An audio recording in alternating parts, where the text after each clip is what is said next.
Sa father no. Yes, Father Jerry. Then, kaya ka- kaya kita pinatawag kasi una naisip ko lang si Mommy. So since nung pass away nga siya. So hinahanap ko yung mga naging connections niya, and then alam ko isa ka sa magiging influential sa kanya, pinapakinggan niya yung mga homily mo. And then natamaan din ako nung yung homily mo nung yung Christmas nga na sobrang nating busy. Nung every time pag holiday, preparing for Christmas. Pero nasaan nga ba si Kristo? Ay, nasaan siya actually ngayon? Diba? Tapos isa pa na napaisip din ako yung kasi fan ako ni Steve Jobs. So alam mo yung sinabi niya dun commencement exercise ng Stanford. Sabi niya, yes, moving forward, ang hirap i-connect yung dots. Pero looking backward, mas madali. So yung case niya is adopted kasi illegitimate child siya. So sabi ng parents niya, hindi ko siya ipapa-adopt unless yung adoptive parents bibigyan siya ng college education. So nung nasa yung pumayag yung adoptive parents niya. Simpleng tao lang yun, yung mga adoptive parents ni Steve Jobs. Mga middle class na, di ba, bahal ng college education. So pinag-ipunan nila lahat yun. Pero si Steve Jobs, talagang tinamad siya nung college. Hindi niya tinapos. Pero meron siyang isang course na kinuha na walang kaugnayan sa unang course niya talaga, calligraphy. So looking forward, hindi niya alam anong talaga use nun. Nagandahan lang siya sa mga fonts na ginagawa nun. Eventually, yun yung naging basis ng mga MacBook. Kaya ang gaganda ng mga font, ganda ng operating system. Tsaka yung thinking niya for design, doon niya nakuha. So ngayon naman, gusto ko rin balikan din yung mga yung mga nadaanan natin sa Velusis, and if you will allow din yung mga naging calling mo doon nung tinawag ka sa pagkapare. Then, kung babalikan mo, if I may ask, kailan ba unang nag-doorbell si Jesus o yung God sa'yo? Na parang nagkaroon ka ng fork in the road, di ba? Na gusto ko pa bang gawin to? You were a social development worker, di ba? So, kailan unang nagkaroon ng indication na God was calling you? Vocation story ko? Okay, Ikaw? I always tell people, when people ask about vocation, in the first place, vocation is a religious concept, spiritual concept. So, before you can even talk about vocation, kailangan may relasyon muna. Whether medyo malabnaw o masyadong malakas, kailangan may relasyon muna sa Diyos. Yun yung seedbed ng any vocation. Kaya nga, 'di ba? Sa question nga na, ba't kukunti na ang mga nagpapare? Sabi dati ni Father Danny Wang, because families are in trouble as well. Yeah. So kasi nung mga unang panahon, simple lang ang buhay, yung mga pamilya, 'di ba, nagsisimba, merong nasa nasa antena nila yung religion, spirituality, etc. Pero ngayon, habang nagiging modern na ang mundo, nagiging secular, so lumalabnaw na rin yun. So how can you talk about vocation, 'di ba, kung wala namang relasyon sa Diyos? Yun, kaya nga sa Arvizo House, for example, ang pinatatanong sa amin as spiritual directors, inaway mo na ba ang Diyos? Tatanungin namin sa mga mga na-recruit, 'di ba? Yung nagdi-discern. Inaway mo ba ang Diyos? Umiyak ka na ba sa Diyos? May relasyon yun kahit 'di ba, kahit nag-aaway, etc., may relasyon. So in my case, nabalikan ko kasi recently nag-tertianship ako, 'di ba, sa Australia. So nabalikan ko yung aking vocation story. So naalala ko yung mga peak, na hindi talaga God, kundi peak moments in my life as a child na ay, pag binabalikan ko ngayon, yun yung simula. Halimbawa, kasi my parents were religious. Yung father ko, sabi ko nga, president ng religious barangay association, yung father ko. Yung mother ko naman, in her own way, lagi nagro-rosaryo yun. So, talagang very religious yung aming Pero, yung sa akin, kailan naging personal ang Diyos, may mga naalala ko yung mga peak moments na doon ako tinapik or kumbaga, anong tawag dyan? Nagparamdam ang Diyos. Halimbawa, number 1, yung nung first communion ako, ang kailangan naming mag-practice. First time ko makapasok sa Naga Cathedral, which was beside the parochial school where I went into tapos I was amazed by yung space. First time yan is space, tapos bata ka pa, grade 1 lang, ang liit-liit namin, di ba? Tapos tapos nag-practice kami ng kanta, yung nag-e-echo, di ba? Hanggang ngayon, yun yung part ng ng appeal ng mga simbahan, yung space. It's very mysterious. The space makes it sacred, di ba? Yung di ba? Because God is immensity. Tapos tahimik, di ba? So yun, peaceful. First time ko na parang, wow, ano ito? So yun, isang parang experience of the sacred. Yun. Pangalawa naman, yung nung grade 5 ako, merong hindi ko na nga mabalikan, may religion teacher kami na madre. Na parang lang ewan ko kung anong issue ng madre na yun. Parang rare daw yun. Pero yung religion teacher namin, nung grade 5 ko, madre. And so, she would, kasi ngayon hindi pwede yun, she would veer away from the curriculum and she would be allowed to do so. Madre siya di ba? So, no question. So, yung namin, yung klase namin, parang naiba.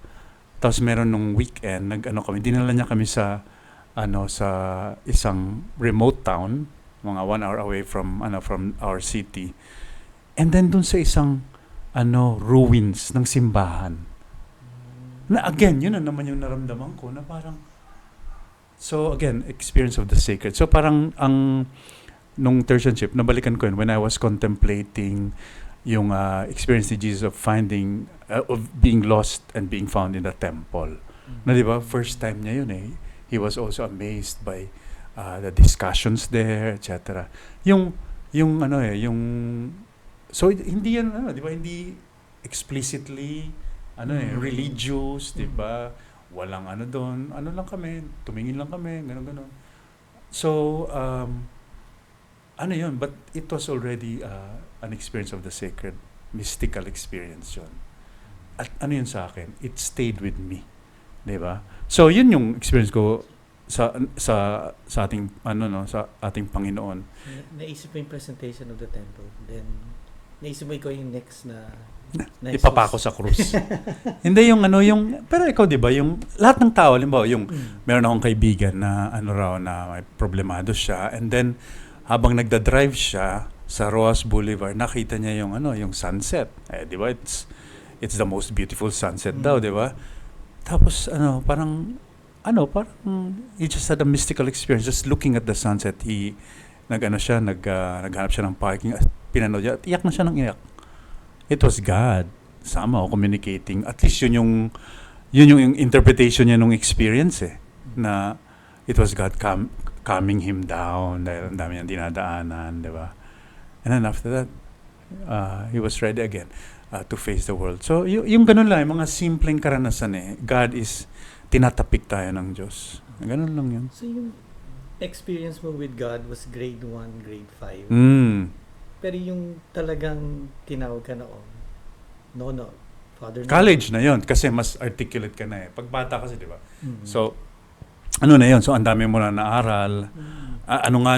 Nobody expected na magiging pare ako kasi naging aktivista muna ako so, kasi from high school to college, ako lagi yung school journalist, 'di ba? So, alam mo na, palaban, mga ganon, very critical lagi of everything. So, ano kami, we were dito sa Ateneo, Matanglawin, we were championing the causes of the poor, the marginals. And kasama doon ang simbahan sa umaapi. 'Di ba, sa mga mahihirap. At yung, 'di ba, yung lifestyle ng simbahan, alam naman natin. Ano rin, kumbaga, alam natin kung kaninong side sila, o 'di ba, yung the circles they move in, 'di ba? So ako noon, I was against the church, 'di ba? But I remember I fell in love with liberation theology, which hindi eh. Sa sobrang excitement ko noon na everyone was talking about Bobby Gev, ni-research ko na yung liberation theology. Second year pa lang ako. Eh, di ba, ano yun? Fourth year yata eh. So anyway, na-inlove ako dun sa the idea of a God who became man and sided with the poor and fought for the poor, di ba? And suffered like the poor, di ba? Na-inlove ako dun kasi, di ba, yung Diyos, parang sa karanasan ng marami, walang pakialam, di ba? Yes. Walang pakialam eh. Parang, nasaan ka? Parang yung kanta ni Bette Midler, di ba? From a distance. You're just from a distance looking down, di ba? On earth, di ba? Ganon yung karanasan ng marami, di ba? And yet, dun sa liberation theology, sinasabi na hindi, ang Diyos naging tao at nakialam, di ba? So, nabago dun yung ano ko, yung... So, nag-ano ako, after that, nag-NGO ako, non-government organization, with the Jesuits. May NGO ang mga Jesuita eh. So, yun, mas naintindihan ko yung ano, yung trabaho, yung social development work, and I fell in love with it. Na, di ba yung parang working with the poor, and then yung boss namin, si Father Jack Carroll, it was very clear to him why we were doing things, di ba? It was parang the dimension of the faith, yung aming gawain, social development work, social the fight for social justice, etc. It's part of the faith. Mas naging malinaw, di ba? Si Jesus nga naging mahirap at pinaglaban yung mga mahirap. And then we would have Friday afternoons before uwian, may misa kami. So nagkaroon ng synthesis yung trabaho namin, tapos yung aming pananampalataya. So yun. Graduate ka na lang? Graduate ako. Legal management ka ba? Hindi, political science. Political science. Pero nag-law school ako. Nag-law school din ako. I tried it. And mas gusto ko yung yung social development work. Yeah. So after ilang years ng social development work before ka 5 years. On my 6th year, naimbitahan na ako mag-discern. So sinubukan ko lang. And then may tawag dyan, may SWAC. Nandito ako sa Arviso, for 1 year, you're given time to discern. Diba? You are presented the life of a Jesuit priest, etc., etc. So sa akin parang very attractive. Yeah. Then hindi naman ata yung di ba? Yung calling, like yung marriage, di ba? Yeah. It wasn't Hindi ganun yung ka-clear. Yeah. No. I want you to become part of it. Hindi naging ganun, Hindi di ba? It's a ganun journey. Parang yung sinasabi mo nga about Steve Jobs, di ba? Maraming dots. And you, di ba? They unfold and you connect them, di ba? Like halimbawa, ito, dun sa Thurstonship, yung nabalikan ko nga, na part of my vocation is nandito nga ako sa communications, di ba? Yung sabi ko, tapos movies. Now we're producing movies. Parang wala yan sa sa, di ba? Yung hindi ko na imagine yan na gagawin ko, di ba? And yet when I look back now, parang inihanda na ako eh. Yung halimbawa, in terms of communications, naalala ko noon, yung teacher namin sa grade 1, pag sinusoli yung card, merong qualitative di ba? Kumbaga evaluation. Palagi yun, for every grading period, palagi nakalagay talkative. Talkative. And I would remember ayun. mahilig akong magkwento, di ba? Tapos ngayon, mahilig akong magsulat, di ba? So, nandun na eh, di ba? And, ito, part na ng ministry ko, yung communications, yung pagsusulat, etc. So, merong yung sinasabi mo nga, na you can connect the dots pabalik, di ba? Pero moving forward, Hindi mo di ba? Pero, may hilit ako dyan. Ngayon na. Yung sinasabi rin niya, di ko alam kung saan yung pinick up ni Obama, President Obama, yung character is destiny. So, kumbaga, kung kilala mo yung sarili mo at yung puso mo, di ba? Kailangan mo pakinggan, dadaling ka niyan kung saan ka dapat naroroon, di ba? So, yun nga, character is destiny. Yun dapat yung hanapin mo. So, yun, sinubukan ko halimbawa yung law school, hindi ko naman kasi yung father ko wanted me to become a lawyer, pero hindi ko, alam mo yun, and I would ask myself, will I enjoy doing this for the next 10 years? Hindi eh. So, puso ang tinanong ko eh. So, it was easier for me to let go of my father's dream. Diba? So, yun, yung kailangan kilala mo yung sarili mo, yung character mo, yung puso mo, saan ka buhay na buhay. Diba? And of course, yung lagi ko sinasabi rin sa mga kabataan, you have to endure some things to be able to do the things you love, 'di ba? Kumbaga minsan kasi yung mga kabataan ngayon parang hindi ko type ito, hindi ko ganun naman yung lahat ng, 'di ba? Lahat ng buhay may asawa, pare, may mga hindi ka diyan gusto. Pero may gustong-gusto ka diyan. So you will endure yung mga hindi mo gusto para lang, 'di ba? Magawa mo yung gustong-gusto mo. So anyway, so that's kasi I've known you from yung Via Lusitana. Maybe... Pwede magkape? Siyempre. Hirap ba? Hirap na sa other side. From yung Via Lusitana 2011, yung voice mo when we hindi ako sama doon. Doon lang ako sa second. Yung voice mo is it's regular, soft-spoken. Pag nag-uusap tayo. Pero nakikita ko nga, pag nasa harap ka ng camera, nag-iiba yung energy mo eh. So, I mean, siguro nga, yun yung calling mo. Doon nang gagaling talaga eh. Your heart is in journalism. So, ganun nga ba? May nakukuha kang energy dahil gusto mo yung ginagawa mo. Kasi, ang hirap sa radio, di ba? Tsaka itong, nakikita ko, ang dami mo mga, yung do masses, tapos yung sa Keep the Faith pa, yung Kapit Pandesal, di ba? So, how do you keep up yung energy na, to show your face every time sa camera and then bring your voice up to that energy level, di ba? Mahirap ba? Mahirap. Pero di ba sabi ni Father Ferriols, huwag mong tanungin kung mahirap, ang tanungin mo kung bakit kailangan gawin. Di ba yung whether it's work or ministry or mission or vocation, di ba ang tinatanong daw hindi yung kung mahirap yan, kundi kung bakit kailangan gawin, di ba? So sa akin, malinaw na lalo na ngayon, di ba? Truth is being di ba? Assaulted, di ba? So journalism should step up, 'di ba? All the more and not just journalists, 'di ba? Sabi ko nga lagi, pangit pakinggan pero the core business of the church is also truth, 'di ba? Kaya nga tinanong ni Poncio Pilato si Jesus, and what is the truth, 'di ba?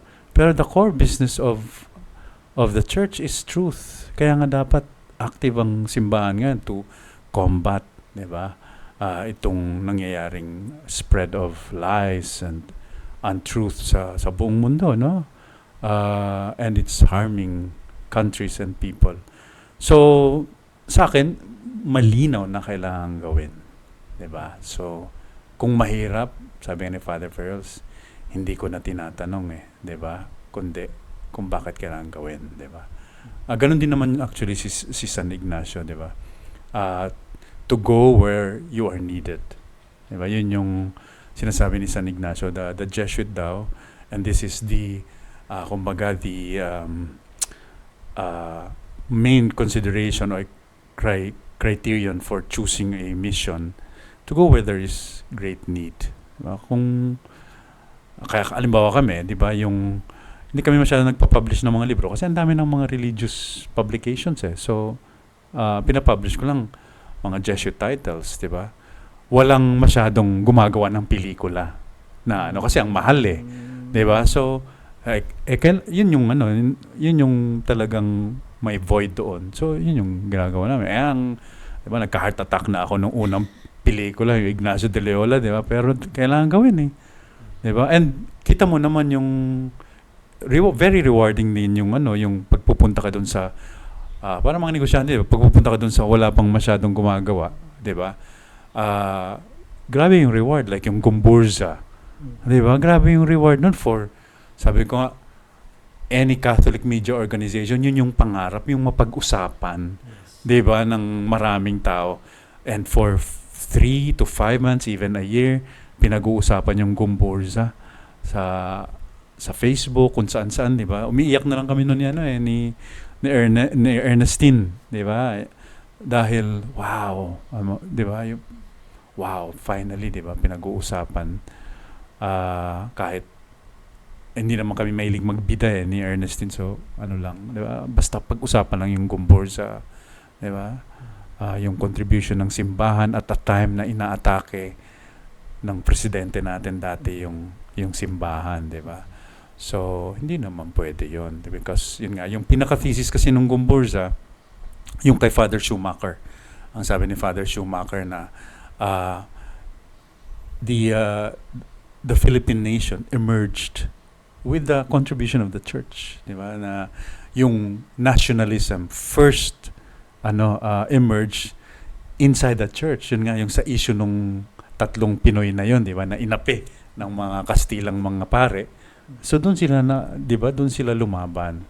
And then na-inspire doon si Rizal and so on and so forth. So merong contribution ng simbahan sa sense of nationalism, sense of nationhood ng bansang ito. So anyway, yun. So yun yung nagpapagana sa akin na na maraming pwedeng gawin eh, di ba? Na kailangan gawin. Di ba? So marami talaga. And very exciting. I have to admit, exciting eh. Na meron kasi kaming English class noon, yung title ng book ay Insight. At ako naniniwala ko doon na yung process of conversion and even maturity is through insight. Yung pag may bago. Yung mga homilies ko, ganyan, naghahanap lagi ako ng angle eh. 'Di ba? Kasi kung pare-pareho na, 'di ba? Hindi na yan bago sa mga sa mga nakikinig eh. Ako naghahanap lagi ako ng angle at natutunan ko yan kay Cardinal Chito Tagle. Yes. Kasi Cardinal Chito Tagle pag nakikinig ka, paano niya naisip 'yun, 'di ba? Sabi ko ang galing, and that is because of his prayer life, 'di ba? Na parang andyan yung tinuturo sa amin sa homiletics at yun yung tinuturo ko ngayon sa homiletics, ako na nagtuturo, na parang babaran mo kasi yung halimbawa yung gospel passage for Sunday. Ngayon pa lang binababaran ko na eh. Magpapatulong ka sa Diyos, 'di ba? And yan, hihipuin ka ng Diyos, 'di ba?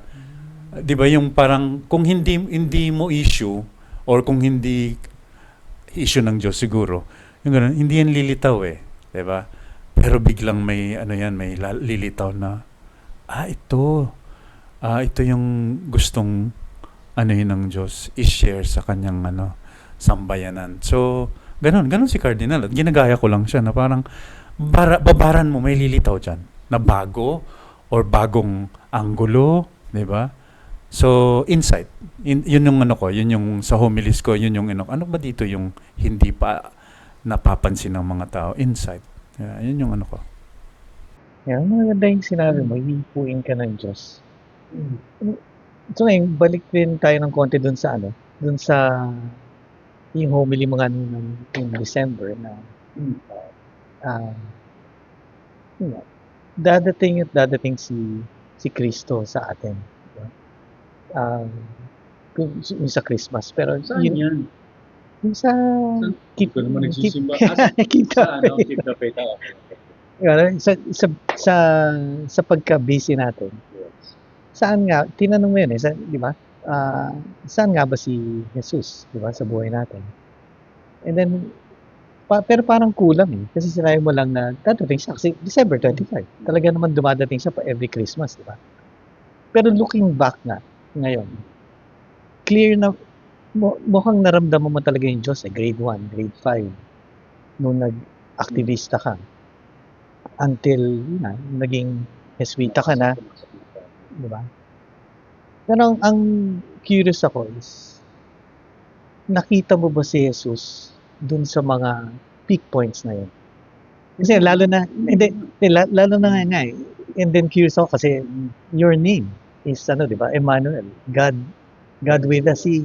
Yun kaya nga bumaba si Kristo sa atin, di ba? Para maparamdam niya na kasama natin siya ngayon. Hindi in some far off place na magdadasal ka na doon sa langit, di ba? Bumaba siya dito para maramdaman natin yung Diyos dito sa mundo natin ngayon. Na kung saan, di ba, ang gulo-gulo, di ba? With all the problema sa gobyerno and everything. Diba? So, nasaan nga ba si Jesus ngayon with all the busyness in our lives, with all the Sagutin ko ng mabilisan yan. Sige, Tapos, papaliwanag ko yung Christmas homily ko. Ano? Sige. Sagutin ko ng mabilisan. Nasaan yung nanay mo ngayon, Jerry? Hindi ko alam nasa langit siya. Pero nararamdaman mo siya, di ba? Yes. In your memory of her, you are moved by your memories of her, right? Yes. So, ganun din ang Diyos. Ganun ang Diyos, yung, sabi ko nga, the starting point is your relationship with God. Diba? Yun yung, and so kung kilalang mo ang Diyos, binabaran mo siya, at maganda si San Ignacio, diba? Yung contemplate, yung buhay ni Jesus. Kung nababaran mo siya, di may memory ka, etc. And then in your prayer, just like with your experience with your mom na who has passed on, even in your memory, di ba? Christ would be alive and would be therefore moving in and through your life. Di ba? Sige, Kikwento lang ako. Then, kasi sinabi mo, ako naman kikwento ng konti. Kasi sinabi mo nga, kung nararamdaman ko yung presence ni Mami. Nung Christmas, pareho kami ni Din na ako na nalungkot na naluha din ako just before Christmas. Kasi alam ko, mahilig siya sa bibingka. And then, Bulacan yan, di ba? oh. And then, ayun nga, every Christmas kasi busy tayo nga lahat. Then, bahala ko talaga siyang bilhan every time. Pero hindi ko siya mabilhan. What? Oh. Kaya nga. And then, naisip ko rin lahat nung hindi ko na nabigay sa kanya. Na dapat, sana nga nabigay ko rin. Pero in our business, di ko nga siya. I mean, nag-uusap naman kami. Pero yung bigyan siya nung gusto niya. Ang last na naalala ko is yung necklace na yun nga, nakakuha ko magandang trabaho. So, nabina ko siya necklace from Japan. Yun yung last major na nabigay ko sa kanya. Natuwa naman siya doon. Pero yung bibingka nga na bala ko every Christmas, lang tumatanda siya. Hindi ko nabigay. And then, so finally ito, nung wala na siya, dinala ko siya. Pero, tapos naalala ko pa yung sinabi niya. Hindi ko alam bakit niya nasabi yun. May discussion kami about giving when kung kaya mo, huwag mo nang i-delay. Sabi niya, Jerry, ani mo pa yung damo kung patayin ng kabayo. So, nung 25, talagang lumuluha ko ng naalala. And naramdaman ko yung presence niya, yung advice niya, yung words. So, yan. You're right. Dun sa tanong mo, nararamdaman ko siya dun sa yung mga advice niya na gano'n. Yung connection namin. So, ganun din ang Diyos actually. 'Di ba? Kaya nga tayo lagi nagsisimba, tapos nakikinig sa salita ng Diyos. Binubuhay natin yung buhay ni Jesus in our memory, in our hearts. 'Di ba? So, through that, through prayer, through the sacraments, nagiging tunay yung buhay ni Jesus at nagiging bahagi siya ng buhay natin. So, yun yung nagiging guide. Our prayer becomes the guide para alam natin yung kalooban ng Diyos, di ba? So, kaya nga again, yung sabi ko nga, sa Arviso House, sa pre-novitiate house, ang tinatanong, inaway mo na ba si Jesus? Mga ganun. Kasi ibig sabihin nun, you have a personal relationship.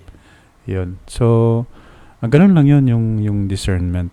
Anyway, pero ano nga yung Christmas concert, yung Christmas ano kasi, paano, dun sa mga peak points or low points, meron bang pagkakataon na naramdaman mo si Jesus?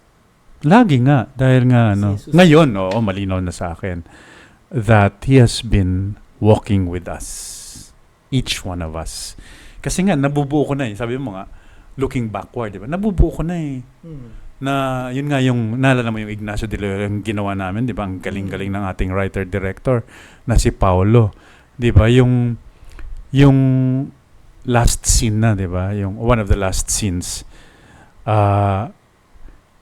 nagkita na sila ni Jesus, but the child Jesus, di ba? Doon sa batis, di ba? At sinabi sa kanya na, lahat ng nangyari sa iyo, masama, mabuti, were meant to bring you to me. Isn't that so powerful and true? Everything that happens to us, di ba, is meant to bring us to God.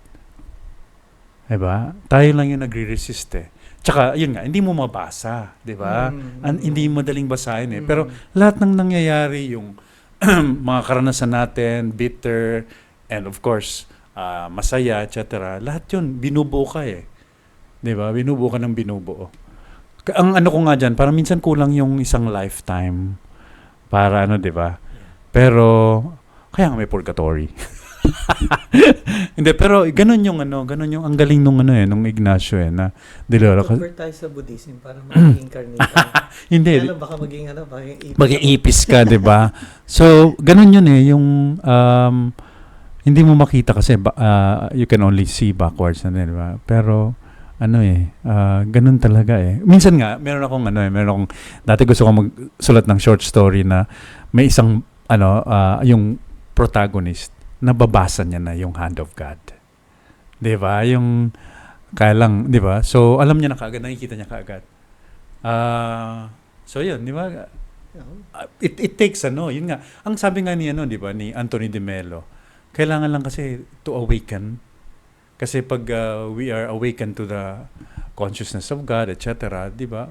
Mababasa mo Mababasa mo yung yung galaw ng Diyos, yung kanyang kamay. Humahabi sa yung buhay, di ba? Yung, yun. So, sinasabi mo, tinatanggap mo lahat nung nangyari sa'yo as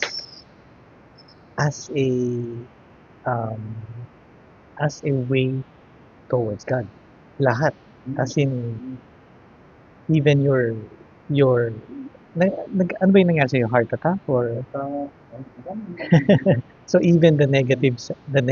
Kasi never mo inisip, Lord, bakit to? Of course, tao lang ako. Di ba? Bakit? Nung mamatay yung mother ko, diba? sama ng loob ko noon, di ba? Yung namatay yung brother ko, eldest namin at 41 years of age, di ba? Tampo ako nun sa Diyos. Kasi sabi ko, bakit? Di ba? Ang bata niya pa. Di ba? Ang galing-galing na artist sana. Pero namatay siya na stroke. And then, yun, nawala. Masakit yun. Pero later on you would realize na may may dagdag yung karanasan na yun sa sa pagkatao mo, 'di ba? So yun yung ambag nun. Diba? Sabi nga, no experience is wasted if you learn something from it, 'di ba? So laging ganun. Kaya lang Masyado kasing mabilis yung yung takbo ng buhay. Minsan hindi mo na napag-iisipan, di ba?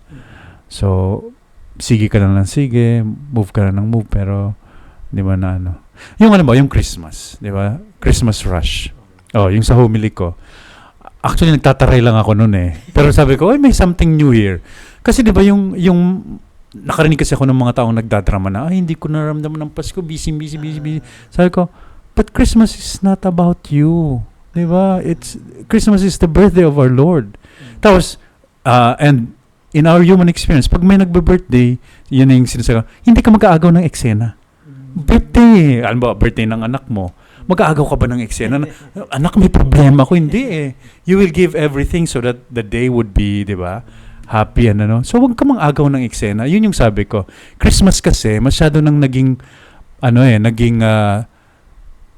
personal sa atin, na parang ako dapat ang maging masaya. Hindi eh. May nagbe-birthday si Jesus. Halimbawa, ito, malapit na yung death anniversary ng mother mo, di ba? Hindi ka mag-aagaw ng eksena, di ba? Alalahanin mo siya. Di ba? Hindi yung drama, ni Jacob, di ba? Di ba? Mag-aaway kayo pag, wag kang mag-agaw ng eksena. Araw to ng ninanay, di ba? So, wag kang mag-agaw ng, ganun din sa Christmas. Di ba? 2 weeks na si Jesus lang dapat ang pinagdiriwang natin. Yung mga drama natin, tsaka na yan, di ba? Ito muna, di ba? So, kung ganun ang pag-iisip natin, di ba, na Christmas is all about. So, we are, di ba, we are attuning ourselves to the real, di ba, spirit of the season. Mas madali na yun sigurong, maramdaman si Jesus. Yeah?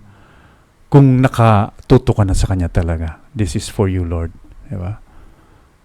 So, yun lang yung point ko doon eh. So, it's like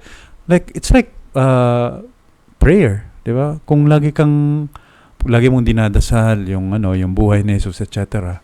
So it's easier to ask because you already have 'di ba? A relationship with Christ. You have studied his life, you have reflected on his life. It's the next big thing, big question is easier. Anong gusto mong gawin ko, Lord? 'Di ba? Titingnan mo lang yung buhay ni Jesus 'di ba? Paano siyang nag-isip, paano siyang nakadama, paano siyang, di ba, gumalaw. So kung hindi natin naramdaman yung pagdating ni Jesus, dapat tanungin din natin yung sarili natin, di ba? Yes. Diba? Yan nga. Nakatutok ka dun sa nagtatampo dahil hindi nakatanggap ng regalo. hindi ikaw ang may birthday si Jesus So, di ba? Correct. Mas maganda yung magbigay kasi si Jesus nagbibigay. So, kung ikaw ang nagbibigay in honor of the birthday celebrant. Ngayon, di ba, ang ganda-ganda ngayon ng mga practice ngayon di ba, yung please do not give gifts. Alam ba, ito, birthday ni, nung father ni Cardinal Chito Tagle, I came from the celebration. Tapos walang hinihinging gifts. In lieu of the gifts, di ba, donate to. Di ba? Kung ganun, di ba? Parang ganun din kay Jesus, di ba? Birthday ni Jesus, pero imbes na nag-iisip ka ng mga regalong gusto mong matanggap, kundi nagbibigay ka, di ba? So, parang ganun yung dapat mangyari sa Christmas din. Balikan lang natin konti yung yung Seamless ang transitions. yung BLUC trip natin. Naalala mo yung you went to Jerusalem for 2 reasons. First reason, gusto mo makita kung saan naglakad. Di ba? Naglakad si Jesus. And then, bilang Jesuita, di ba, sabi mo, nag-isang taon si San Ignacio, St. Ignatius, bago yan natin Jerusalem. Then, nung pinapunta siya doon, pinaalis pa rin siya, di ba? So, naging meaningful din sa iyo. So, doon sa, so sa lahat ng experience mo na nakita mo yung Jerusalem, sabi mo nga, hinihipo ka ng Diyos. Diba? So, paglampas lang natin doon sa, di ba, ano ba yung border na yun? Jordan? Yung, Syria? Jordan or Syria. Jordan, di ba? Jordan. Yung country, hindi yung River Jordan. Paglampas lang natin doon, nasa bus tayo, and then, dinadaanan natin yung parang mga disyerto papunta na ng ano 'di ba ng Galilee ba o Galilee 'di ba? Naiyak na ako doon kasi I was seeing 'di ba in my mind Jesus walking in these deserts 'di ba? Parang wow. Mainit, na malamig, 'di ba? Marumi siya, etc. That was something. Yeah. So, kita ko for the first time yung the terrain, 'di ba? Yung mga disyerto, mga bundok. Ayun. So for each pilgrim, iba yung naging epekto eh. Walang parehong experience, di ba? Yeah. Ito is idea ko lang, pwede mo ring dagdagan, no? Hindi ka merong Kristo sa bawat isa sa atin, di ba? And sabi nga ni Father James Martin, find your own Christ, di ba? So ako nung nag-Holy Land Pilgrimage, naramdaman ko kung gaano ka-underdog si Jesus nung panahon niya. Yeah. Di ba? Pinanganak siya sa area naman ng Nazareth, di ba? At saka dun sa Galilee kung saan siya, parang probinsya. Di ba? Karamihan ng tao doon nangingisda. And then nakita natin yung Jerusalem, parang Manila, yung city, napaka-advanced. Yeah. So nanggaling si Jesus sa probinsya, napakahirap na lugar. And then, di ba, nilalait pa siya. Can anything good come from Nazareth? Yeah. Pero, yun nga, pinili niya yun para sa atin. Di ba, na naging tao siya, namuhay siya, pinanganak ka sa di ba? Doon sa may sabsaban lang, di ba? So, kasama ng mga hayop, di ba? Para maramdaman nga natin na kasama natin dapat ang Diyos. So, for you as Father Nono, as Nono, sino nga ba si Kristo sa'yo? Ako, nung college, naging kaibigan ko siya. Diba? Naging kaibigan ko siya. So, sa kapisahan ni Jesus, tamang-tama kasi ang turing kay Jesus, companion, diba? Company of Jesus, diba? Companion si Jesus. Kasi ganun yung karanasan din ni Ignacio, diba? Sabi ni Ignacio, back to your point na sa bawat pilgrim may Jesus, diba? Siguro sa akin, I would put it na sa bawat pilgrim,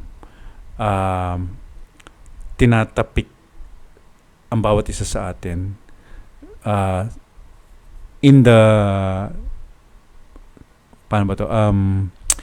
in the way we need to, 'di ba? Yung pinapakita sa atin, nadidiscover natin si Jesus dahil yun yung kailangan nating makita at madiscover. So si San Ignacio, sinasabi niya ngayon na God deals with his creature, sabi niya pa directly. So ganun yun, kaya iba-iba. Tapos at yun yung contribution ni San Ignacio sa spirituality, sa history of spirituality in the church, diba, na God deals with his creature directly, diba, concretely. So iba-iba yun, iba sa akin, iba sa iyo, diba, pero God deals with us, every one of us. Yun. So sa akin yun, yung I've always felt introvert ako walang naniniwalang introvert ako, pero dahil sa trabaho ko, pero I've always felt yung na ako solo ranger, 'di ba, yung ganun. But of course I recognize you need companions along the way. Kasi yung yung parang pagkaintindi ko sa sarili ko, parang I like discovering things, 'di ba? And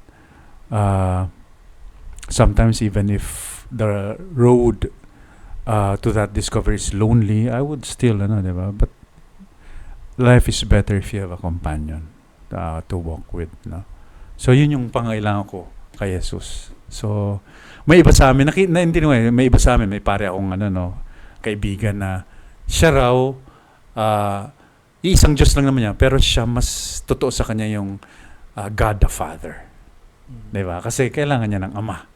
And sa karanasan niya sa buhay, hindi ko lang sabihin kung sino ito, diba? Close na close siya sa Father niya and more than the Mother, and naging malaking kawalan sa kanya nung namatay yung Father niya. Kasi yung Father niya yung parang, so in his relationship with God, yun yung matingkad, Father. Ako naman, baliktad.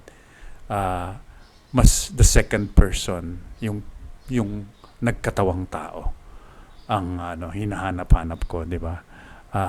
Kasi yun din, yung may pagka-sociologist ako, may yung inanap ko yung nasaan ang Diyos dito. 'Di ba? Nasaan siya dito sa buhay natin, 'di ba? Sa mundong ito. Anong ginagawa niya sa mga problema natin? So, gusto ko yung konkretong Diyos, 'di ba? Sa kanya, yung sa kaibigan ko, okay lang na, 'di ba? Yung mystical, etc. So, iba-iba, 'di ba? So, doon sa pilgrimage natin sa Jerusalem, sa Israel, yun, naging mas konkreto sa akin si Jesus. So, nakatulong yun. You fell in love with the idea na God with the poor, the marginalized. Tapos sabi mo nga, ang idea mo kay Kristo is bilang kaibigan. So, and then, yun nga, sometimes you have to tread this lonely path. Saka, believe nga ako, hirap nung pinagdaanan mo, yung mga films na ginawa mo. That was a very lonely path siguro, di ba? So, kailan mo pinaka naramdaman si Jesus bilang kaibigan? Maraming beses. Yan, alam mo, sa isang mission na mag-isa lang ako, and then, I think, siguro, naranasan mo rin to na you're even, doubted. Di ba? Yung gano'n. Yung pelikulang yun. Di ba? Sabi ko nga, paliwanag ko sa GESCOM, the biggest project was worth 5 million pesos before Ignacio came along. Yung 5 million, yun yung telemovie namin with Marilu Diaz-Abaya, starring Marvin, sino yun? Yung kamukha ko raw na artista. So anyway, part ako nun, pero na kami, yung si Father Ari din nun, suspense kasi 5 million saan natin kukunin yan? Itong Ignacio de Leoro, 50 million, di ba? 10 times. So, so sabi ko. Laking project. Pero na lang yun, yung talagang dahil kailangan gawin, ang rationale namin nun, yung mga high schools all over the world, Jesuit high schools, naghahanap ng material, bagong material, feature film, hindi documentary, about St. Ignatius. And the only available is yung 1940 o 1960 pa na film na black and white and in Spanish. So, kailangan na talagang yan i-update. So, yun lang yung namin, motivation. Kailangan gawin kahit mahirap. Ang tanungin, bakit kailangan gawin? So, yun lang. So, nagmalimos ako, etc.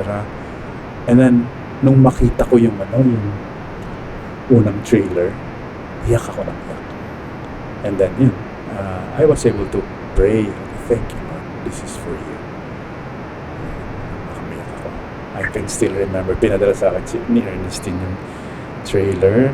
Galing ako ng Radio Veritas from my radio show. Tapos, pinanood ko, tapos, wow, parang totoo na tuloy. So, I was very happy. So, yun, yun, naramdaman ko na tinutulungan ako ni Jesus. Kasama ko siya doon. Diba? Siya ang dahilan kung bakit ko ginagawa ang mga ito. Siya ang dahilan kung bakit nagtataya ako kahit mahirap. Diba? So, yun? In the triumph, in the success. Parang may kaibigan ko, pare, sa wakas nagawa natin. Diba? Ganun yun. It's easy. So, of course, even in moments of pain and suffering, like yung kuya ko, namatay yung kuya ko, inaaway ko si Jesus. So, bakit naman? 41 lang. Very, very promising yung buhay. Pero ngayon, pari na kasi ako, so naintindihan ko na, okay, awayin mong Diyos, pero let that not be the last word. Huwag kang, hayaan mong mag-unfold. Diba? Be patient with God. let Him unfold for you yung mga dahilan siguro, and so on and so forth. Ako nga, sabi ko ngayon, naisip ko lang, handa na yung kapatid ko eh. Tapos na yung mission niya eh, di ba? Ang bait nun eh. Bait nun eh. So, tapos na siya eh. Yeah. So, anyway. So, kasama ko si Jesus bilang kaibigan. Yeah. Paborito ko nun yung mga kinakanta niyo sa Days with the Lord. Di ba? Nag-base ka rin, di ba? Hindi. Hindi? Moderator ako. Pero yung kaibigan, di ba? Um, Mga kaibigan song ni Basil Valdez tungkol kay Lord. nakatama. Okay. So, Sige na. thank you. Okay. Thank you. Thank you. Thank you, Father Nom. Okay, supportahan niyo po itong podcast ni Jerry. Yeah? Di ba, ikaw naman, what are you working on? Saka baka Pamilya mo lang yata ang manonood dito eh. Pati mga anak mo yata hindi manonood dito. ano yung, Edit ko, kumusta yung next project mo? Well, yun. So, Human Zoo, di ba? Yung Human Zoo na may panahon po sa ating kasaysayan, yung mga Pinoy, una sa Madrid, dinala at ipinangalandakan na colony tayo ng Spain, di ba? So, para silang nasa loob ng zoo, ng park na minamasdan ng mga tao, di ba? That's racism, that's the sad dimension of colonialism, di ba? And imperialism. At kaya po namin ginagawa ito dahil sadly, in the 21st century, nabubuhay na naman yun.